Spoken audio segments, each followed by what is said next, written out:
സുന്നി പക്ഷത്തോട് അവർക്ക് ചോദിക്കാൻ കഴിയുന്നില്ല. ഒരൊറ്റ ചോദ്യം അവർക്ക് ചോദിക്കാൻ കഴിയുന്നില്ല. ആകെ ഒരു ചോദ്യമാണ് അവർ ചോദിച്ചത്. ഇന്ന് ആ ചോദ്യവുമായിട്ട് ഇങ്ങനെ ഊരു ചുറ്റി നടക്കുക. സമസ്തക്കാര് മറുപടി പറയണമെന്ന് പറഞ്ഞിട്ട് എന്താണ് അയാൾക്ക് ചോദിക്കാനുണ്ടായ ആ ചോദ്യം? അയാൾക്ക് ചോദിക്കാനുണ്ടായ ചോദ്യം ഒരൊറ്റ ചോദ്യം. എന്താണ് ചോദിക്കാനുണ്ടായത്? മുഹിയുദ്ദീൻ ശൈഖിനോട് ഹിദായത്ത് ചോദിക്കാമോ? ഇതാണ് ചോദ്യം. മുഹിയുദ്ദീൻ ശൈഖിനോട് ഹിദായത്ത് ചോദിക്കാം. അയാൾ ചോദിക്കുന്ന ചോദ്യമൊന്നും എന്ന് ശൈഖിനോട് ചോദിച്ചാൽ അത് ശിർക്കാണോ? ശിർക്കല്ലേ? മറ്റൊരാള് കേട്ടൊരു ആമയം പറയുകയും ചെയ്തു സങ്കല്പിച്ചോ? നേട്ടങ്ങൾ വായിച്ചതുപോലെ ഇത് പ്രാർത്ഥനയാണ്, പ്രാർത്ഥനയല്ലേ? ഇത് തേടാനോ? തേടാൻ പറ്റില്ലേ? ശിർക്കാണോ? ശിർക്കല്ലേ? അനുവദനീയമാണോ? അനുവദനീയമല്ലേ? നിങ്ങളുടെ നിലപാടെന്ത് വ്യക്തമായി കിട്ടേണ്ടതുണ്ട്. ഖാലിഖാണ് വിശ്വസിക്കുന്നില്ല, റാസിഖാണ് വിശ്വസിക്കുന്നില്ല, എങ്കിൽ വിധി എന്ത്? അതിന്റെ മറുപടി വളരെ കൃത്യമായിട്ട് തന്നെ അയാൾക്ക് നമ്മൾ പഠിപ്പിച്ചു കൊടുത്തു. ഹിദായത്ത് പറയുന്നത് അല്ലാഹുവിലേക്ക് ചേർത്ത് ഹിദായത്തുണ്ട്. ഈ ഹിദായത്തിനെ തന്നെ റസൂലിനെ ചേർത്തിക്കൊണ്ട് പറയാറുണ്ട്. രണ്ടും വിശുദ്ധ ഖുർആനിൽ ഉപയോഗിച്ചിട്ടുണ്ട്. ഇന്നക ലാ തഹ്ദീ മൻ അഹ്ബബ്ത വലാകിന്ന അല്ലാഹ യഹ്ദീ മൻ യശാ. നബിയെ അങ്ങ് ഉദ്ദേശിച്ചവരെ ഹിദായത്തിലക എന്ന് പറയുന്ന ഒരു ഹിദായത്തുണ്ട്. ആ ഹിദായത്തിന്റെ അർത്ഥം എന്താണ്? ഹിദായത്ത് എന്ന സന്മാർഗത്തെ സൃഷ്ടിക്കുക എന്ന അർത്ഥമാണ്. അത് ഒരു റസൂൽ ചെയ്യൂല, ഒരു സൃഷ്ടിക്കും അത് സാധ്യമല്ല. സൃഷ്ടികർമ്മം അള്ളാഹുവിന്റെ സവിശേഷതയെ. ഇതാണ് സുന്നത്ത് ജമാഅത്ത് പറയുന്നത്. അതേ സമയത്ത് അള്ളാഹു സൃഷ്ടിക്കുന്ന ഹിദായത്തെ കാരണക്കാരനാവുക എന്നുള്ളതോ അതിവിടെ പ്രവചകന്മാർ ചെയ്യുന്നതാണ്, അത് മഹാന്മാർ ചെയ്യുന്നതാണ്, മശായിഖുമാർ ചെയ്യുന്നതാണ്, പ്രബോധകർ ചെയ്യുന്നതാണ്, ഉസ്താദുമാർ ചെയ്യുന്നതാണ്. അതല്ലേ അള്ളാഹു റസൂൽ പഠിപ്പിച്ചത്?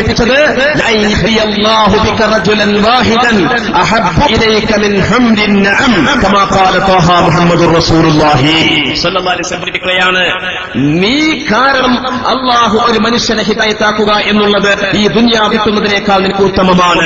അപ്പൊ അള്ളാഹുവിന്റെ ഹിദായത്തിന് കാരണക്കാരനാവുക എന്ന സബബായി നിലകൊള്ളുക എന്നുള്ളത് ഒരിക്കലും തന്നെ ഇസ്ലാമി തൗഹീദിനെതിരല്ല, അത് ലാ ഇലാഹ ഇല്ലല്ലാഹ്ക്കെതിരല്ല, അത് മുഹമ്മദ് റസൂലുള്ളാഹിക്കെതിരല്ല. അതുകൊണ്ട് സമസ്ത കേരള ജംഇയ്യത്തുൽ ഉലമാ അന്നും ഇന്ന് ഖിയാമത്ത് നാളുവരെയും പറയുന്നു, ഹിദായത്തിന്റെ കാരണക്കാരൻ എന്ന അർത്ഥത്തിൽ മഹാന്മാരോട് ഹിദായത്ത് ചോദിക്കാം. അങ്ങനെ ചോദിക്കുന്നതിന് യാതൊരു കുഴപ്പമില്ല. നമ്മുടെ മറുപടി, നമ്മൾ അയാൾക്ക് കൊടുത്ത മറുപടി എന്തായിരുന്നു എന്ന് നിങ്ങളൊന്ന് നോക്കൂ. കുട്ടികളും മദ്യം സക്കരിയ സലാഹ് ഇന്ത്യക്ക് വരാതിരുന്നത് നന്ദി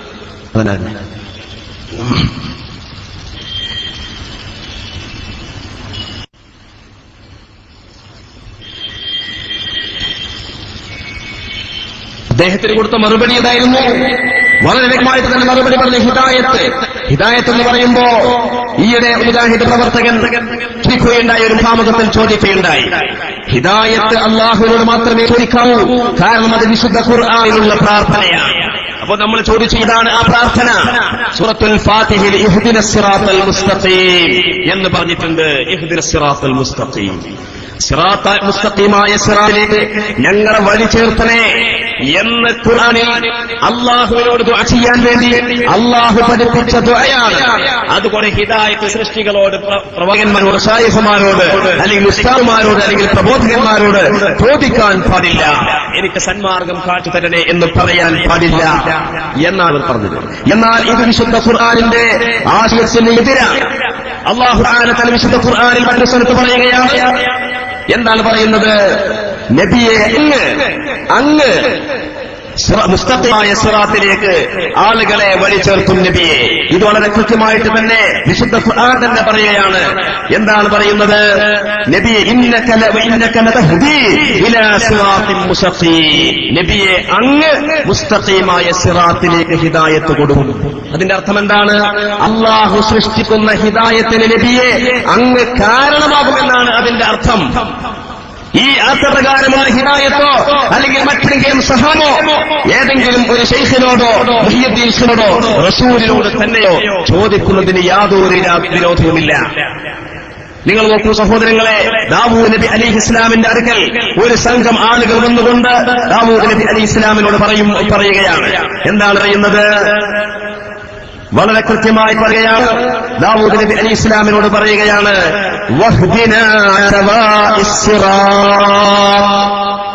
ദാവൂദ് നബിയെ ഞങ്ങൾക്ക് ഹിദായത്ത് തരണേ.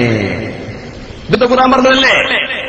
അപ്പൊ മംഗലാപുരം സംവാദത്തിൽ നമ്മൾ പറയുകയുണ്ടായി, സബബാണെന്ന അർത്ഥത്തിൽ ഹിദായത്ത് മശായിഖുമാരോ ചോദിക്കുന്നതിന് യാതൊരു കുഴപ്പവുമില്ല, അത് ശിർക്കല്ല. ഇപ്പോ ആ ക്ലിപ്പ് ഇങ്ങനെ എടുത്തിട്ട് പലയിടത്തും പ്രസംഗിക്കുകയാണ്, സമസ്തക്കാര് കാന്തപുരത്തേക്കാളും അതപ്പതിച്ചിട്ടുണ്ട്. കാരണം എന്താണ്? ഹിദായത്ത് ചോദിക്കാമെന്ന് പറഞ്ഞിരിക്കുന്നു മംഗലാപുരത്ത് വെച്ചിട്ട്. എന്നാൽ അതേ ഹിദായത്ത് വിശുദ്ധ ഖുർആൻ പറയാണ്.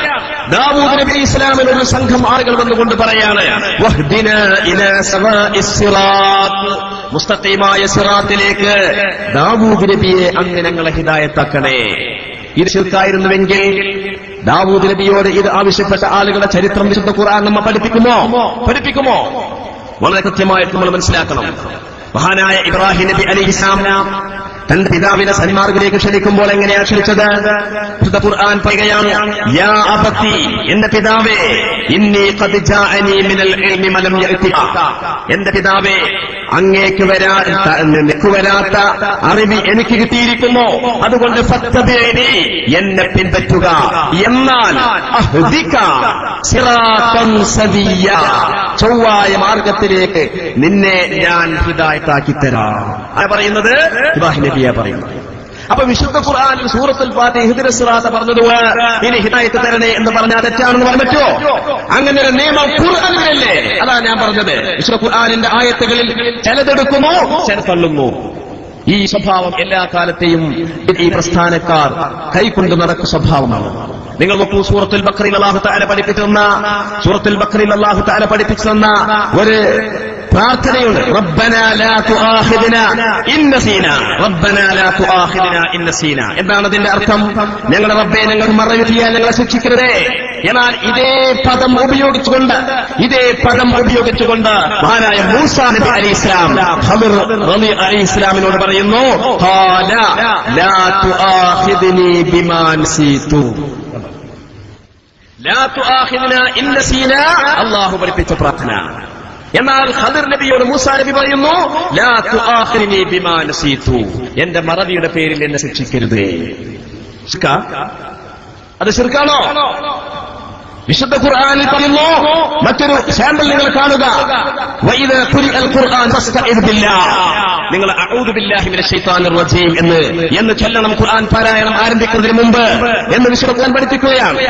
എന്നാൽ ഇതേ അഊദു എന്നുള്ള വാക്കുപയോഗിച്ചുകൊണ്ട് മഹദിയായ ആയിഷ ബീവി അല്ലാഹുവിന്റെ റസൂലിനോട് പറയാണ്, അഊദു ബില്ലാഹി വബി റസൂലിഹി, അള്ളാഹുവിനോട് ഞാൻ കാവൽ ചോദിക്കൂ, അവന്റെ റസൂലിനെ കൊണ്ടും ഞാൻ കാവൽ ചോദിക്കുന്നു. ഇത് ശിർക്കാണോ? ഒരിക്കലും ശിർക്കല്ല. ബഹുമാനപ്പെട്ട അബൂ മസ്ഊദ് റളിയല്ലാഹു തആല അൻഹു തന്റെ അതിശക്തമായി അടിക്കുമ്പോൾ, പ്രഹരിക്കുമ്പോൾ ആ അടിമ വിളിച്ചു പറയുകയാണ്. എന്താണ് വിളിച്ചു പറയുന്നത്? അഊദു ബില്ലാഹി അഊദു ബിറസൂലിഹി, അള്ളാഹുവിനെ കൊണ്ടും ഞാൻ ഇസ്തിആദത്ത് ചെയ്യുന്നു, അവന്റെ റസൂലിനെ കൊണ്ടും അങ്ങയുടെ അടിയെ തൊട്ട് ഞാൻ കാവൽ ചോദിക്കുന്നു. ഇത് കേട്ടുള്ള അവിടെ കടന്നു വരികയാണ്. അബൂ മസ്ഊദ് അടി നിർത്തുകയാണ്. അത് ശിർക്കായിരുന്നെങ്കിൽ അള്ളാഹുവിന്റെ റസൂൽ അവിടെ പഠിപ്പിക്കേണ്ടതല്ലേ? അപ്പൊ അള്ളാഹിനോട് ചോദിക്കുന്ന ചോദ്യങ്ങളാണ് ഇവിടെ സമസ്തക്കാര് ചോദിക്കുന്നത്. അതാണ് മംഗലാപുരത്ത് പറഞ്ഞത് എന്ന് പറഞ്ഞുകൊണ്ട് ദുർവ്യാഖ്യാനം ചെയ്തുകൊണ്ട് നടക്കുന്ന ആളുകൾ മനസ്സിലാക്കണം. വിശുദ്ധ ഖുർആനിൽ മറ്റൊരു സാമ്പിൾ കൂടി നിങ്ങൾ മനസ്സിലാക്കുക. അള്ളാഹു പറയുകയാണ്, തൂബു ഇലല്ലാഹി തൗബത്തൻ നസൂഹ, നിങ്ങൾ അള്ളാഹുവിലേക്ക് തൗബ ചെയ്യും. അതിന്റെ അർത്ഥം ദോഷങ്ങൾ സാക്ഷാൽ പൊറുക്കപ്പെടുവാനുള്ള പശ്ചാത്താപം അള്ളാഹുവിനോട് നടത്തുവിനെന്നല്ലേ? അതേ സമയത്ത് മഹദിയായ ആയിഷ ബീവി റളിയല്ലാഹു അൻഹാ ഒരു പ്രത്യേക സന്ദർഭത്തിൽ അള്ളാഹുവിന്റെ റസൂലിനോട് പറയുകയാണ്, അതൂബു ഇലല്ലാഹി വ ഇലാ റസൂലിഹി, ഞാൻ അള്ളാഹുവിലേക്കും തൗബ ചെയ്തു മടങ്ങുന്നു, അവന്റെ റസൂലിലേക്കും ഞാൻ തൗബ ചെയ്തു മടങ്ങുന്നു. ഇത് ശിർക്കാണോ? ഇത് ശിർക്കാണെന്ന് പറഞ്ഞുകൊണ്ട് തൗഹീദിനെ അട്ടിമറിച്ചവർ ഇന്ന് തൗഹീദിന്റെ പേരിൽ പരസ്പരം ആരോപിച്ചുകൊണ്ടിരിക്കുകയാണ്. സക്കരിയ സലാഹി വാദപ്രകാരം ജബ്ബാർ മൗലവി മുശ്രിക്കാണ്, ജബ്ബാർ മൗലവിയുടെ വാദപ്രകാരം സക്കീർ മുശ്രിക്കാണ്. ഇങ്ങനെ തമ്മിൽ ശിർക്കും ആരോപിച്ചുകൊണ്ടിരിക്കുകയാണ്. ഒരു ഉദാഹരണം കൂടി എന്റെ സഹോദരന്മാർ മനസ്സിലാക്കുക. അല്ലാഹുവിന്റെ റസൂൽ പഠിപ്പിച്ച ഒരു ദുആയിൽ കാണാം, അല്ലാഹുമ്മ തഹ്ഹിർനി ബിസ്സൽജി വൽ ബർദി വൽ മാഇൽ ബാരിദ്, അല്ലാഹുവേ നീ എന്നെ ശുദ്ധീകരിക്കണേ. ഈ പ്രാർത്ഥന അള്ളാഹുവോട് നടത്താൻ വേണ്ടി ഈ ദുആ പഠിപ്പിച്ചത് അള്ളാഹുവിന്റെ റസൂലാണ്. അതേ അള്ളാഹുവിന്റെ റസൂലിനോട് ബഹുമാനപ്പെട്ട മാഇസ് റളിയല്ലാഹു അൻഹുവിന്റെ പക്കൽ നിന്ന് ധ്യാനം സംഭവിച്ചപ്പോൾ അല്ലാഹുവിന്റെ റസൂലിന്റെ സമരത്തിലേക്ക് ഓടി വന്നുകൊണ്ട് മഹാനായ മാഇസ് റളിയല്ലാഹു അൻഹു പറഞ്ഞതെന്താ? യാ റസൂലല്ലാഹ് തഹിർനി,